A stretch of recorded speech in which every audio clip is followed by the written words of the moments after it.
In today's video, yet another condo review. In today's video, we're gonna review Yonge Bloor. Let's get to it.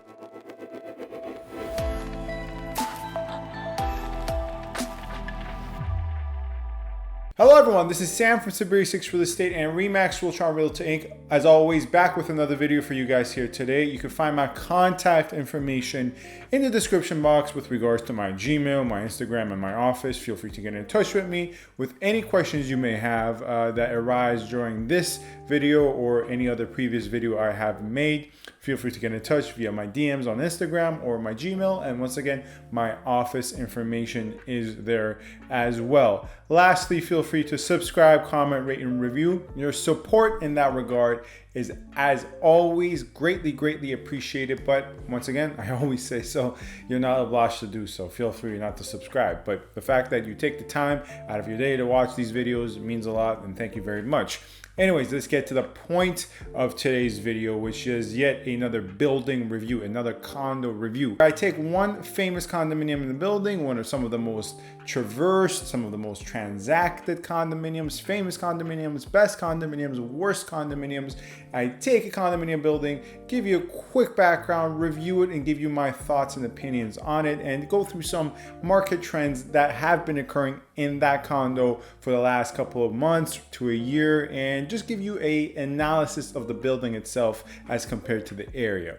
I previously did this with 8 The Esplanade. Feel free to go watch that video and come back to this if you please. Today's condominium is going to be Yonge Bloor Street East. Now, this is not to be confused, as many have, with the up and coming tallest residential tower in the city of Toronto, the Yonge Bloor, which is going to be on Bloor West. They're both Yonge Bloor. One is on East. Today's a video that has already been completed, and the Yonge Bloor is upcoming. I will obviously in the future do some videos about the Yonge Bloor as I go along.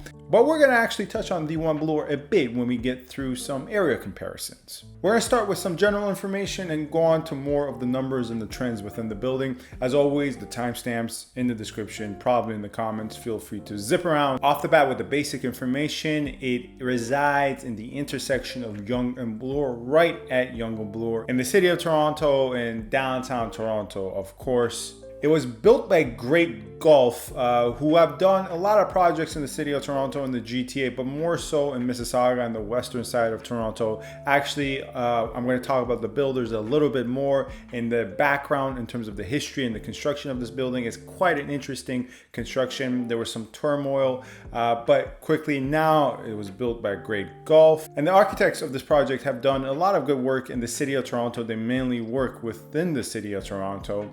But some of the major works they have done are actually a couple of projects that are upcoming. Massey Tower, namely. The other example is Pinnacle at 1 Yonge, that's also upcoming and is also done by this architectural firm.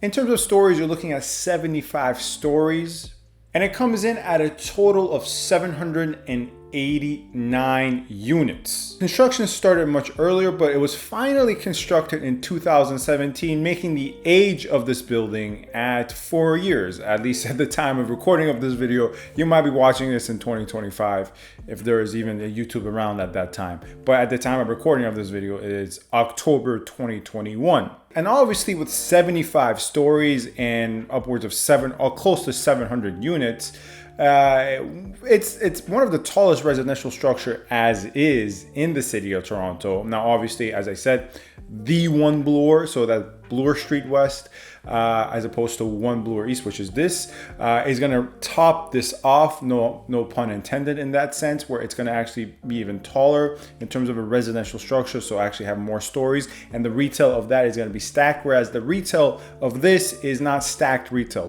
We actually do not see a lot of stacked retail in the city of Toronto. So the Yonge Bloor upcoming is going to be a little bit unique in that sense. The retail here is obviously at ground level. Point here is that with 75 stories, making it one of the tallest residential structures in the city of Toronto, and with so many units, which we'll also touch on later on in the video, it makes it a very much so a transacted building. We see on a monthly basis a fair amount of transactions for this building. Now, before we get into the market trends and the numbers, dipping into the history, and the history here is actually quite, in some senses, scary for a lot of people who work with builders in pre-con level, and interesting for people who are not really aware of what originally happened with this building. Basically, Great Gulf, which is the builder as I aforementioned, was not the original builder or developer of this building. It was actually a previous builder by the name of Bazes. I'm not quite sure how to pronounce that correctly.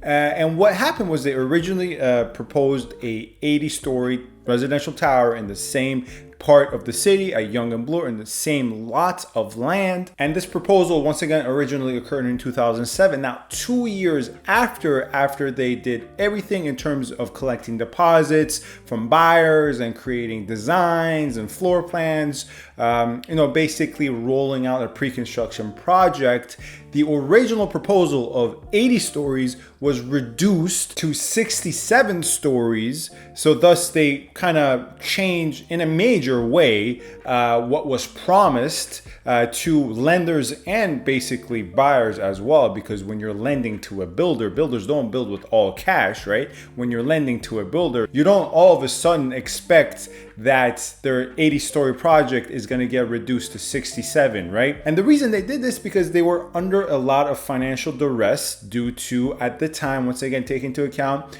this is now in 2009, all this is occurring, the financial crisis that occurred in 2008. Thus, as a result, they did this to cut construction costs, reducing from 80 to 67. Now, that's not where it ends. The story continues as such, wherein one of the primary lenders to this builder slash developer that originally was going to build this building decided to sue the builder, because not only did they change from 80 stories to 67 stories 2 years after, once again, they sold their units and collected all the deposits, but they were in a constant state of default in terms of repaying their loan to this particular lender, which was a domestic lender. It was not a lending institution that was international. It was a domestic Canadian, I'm assuming Ontario-based lender. And basically, in the lawsuit wherein the lender sued the builder, they attempted to get power of sale, basically in a abbreviated sense. It's not actually power of sale, but they attempted to get power of sale where they now would have ownership of the lot and kind of kick out the original builder. Now, that was an unsuccessful strategy, and they tried to now purchase the lot, which was originally purchased by the builder for $60 million in 2007. They attempted to purchase it far below that, around $50 million, and they failed. And this is where Great Gulf comes in. Now, Great Gulf, who is actually the developer and builder of this project, came in, and during this time that Great Gulf came in and purchased from this former builder, 70 million, up to 70 million of buyers' deposits were kind of up in the air. And what ended up happening is that the original buyers of the original project did get their deposits back. This is just to quickly explain the history of how Great Gulf came to develop this lot, because they actually were not the original builders. They kind of bailed out the original builder in a sense. But it's also meant to represent to you that although this does not occur often by any means, builders do default, builders do go out of business, even if they have collected your deposit.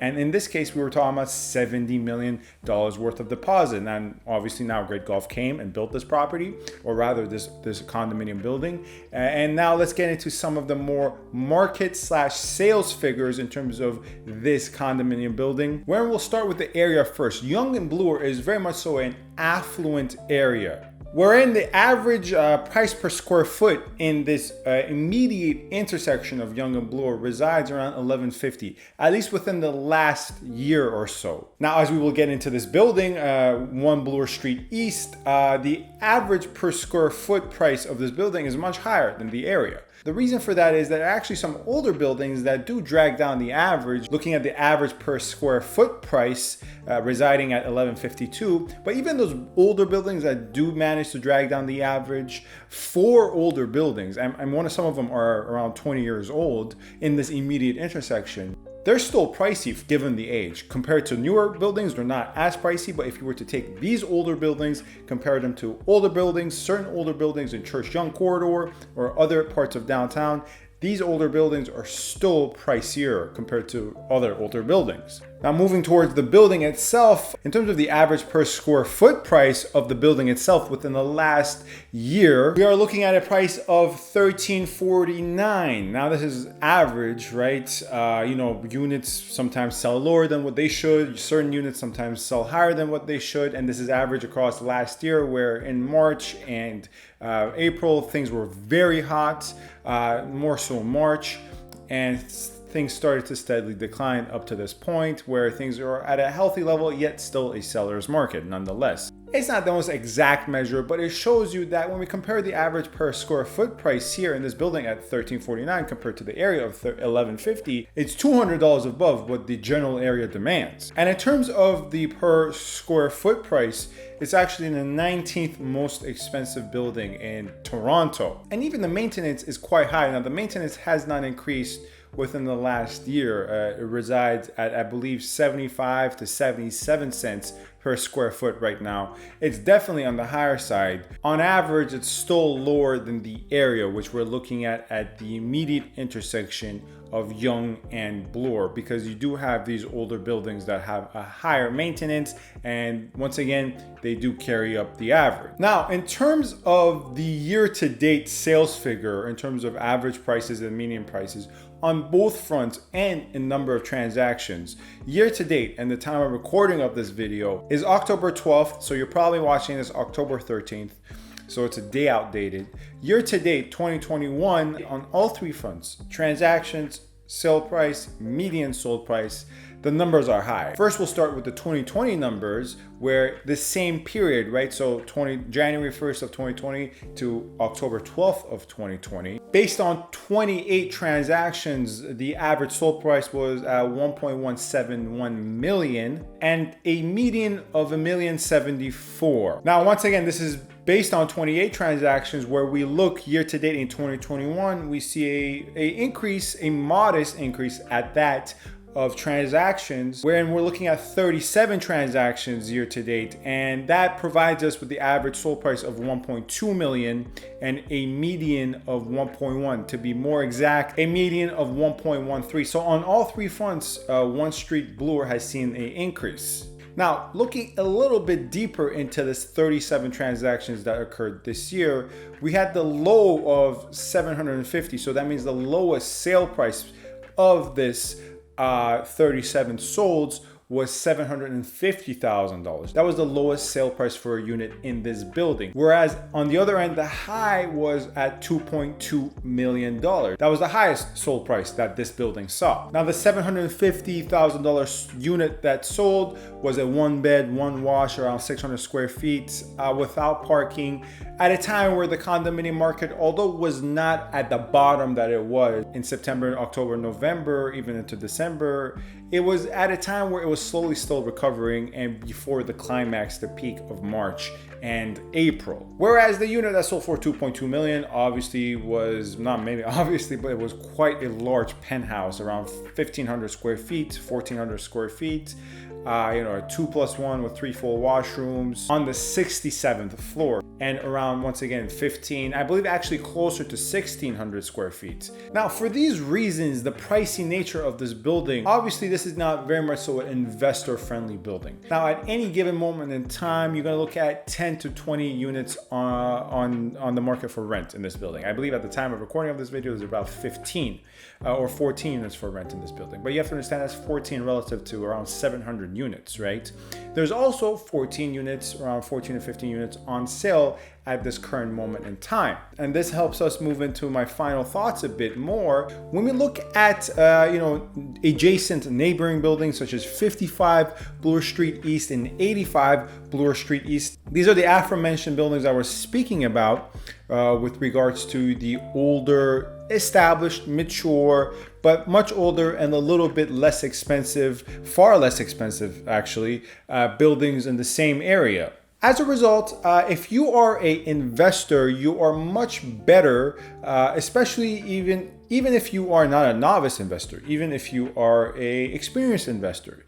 In a lot of cases, you are far better off going towards some of the alternative options in Yonge Bloor around this area. I mean, using 55 Bloor Street East as an example, year to date, you're looking at an average per square foot price of around $850 or $840, far less than the $1,300 you're looking here. Definitely a much older building. It's a 21-year-old building. It's a mid-rise to low-rise. It does not have 789 units. It's only about 17 stories and far, far less units in nature. Thus, from an investor's perspective, you're not going to work with a lot of turnover in terms of tenants and rentals. Your tenanted or rental unit will probably stay on the market a bit longer than normal. But in terms of the expenses you're taking on at such a low average per square foot price, or when we even look at to year-to-date average sold price in that building, 55 Bloor Street East, where we're looking at a year-to-date sold price of $631,000, right?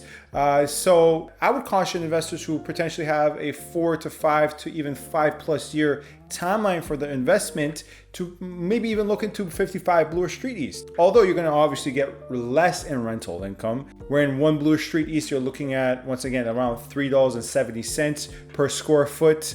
In 55 you're looking at $3.11, so far less, about 60 cents less. But at the same time, although your rental income is less, your expenses are far less. So this is all to say that when we compare it to the area at large, where it's not, when I say at large as a figure of speech at large, the immediate intersection of Yonge Bloor and the adjacent and neighboring buildings to 1 Bloor Street East, there are better options, cheaper options for investment purposes, and this building is not the most investor-friendly building.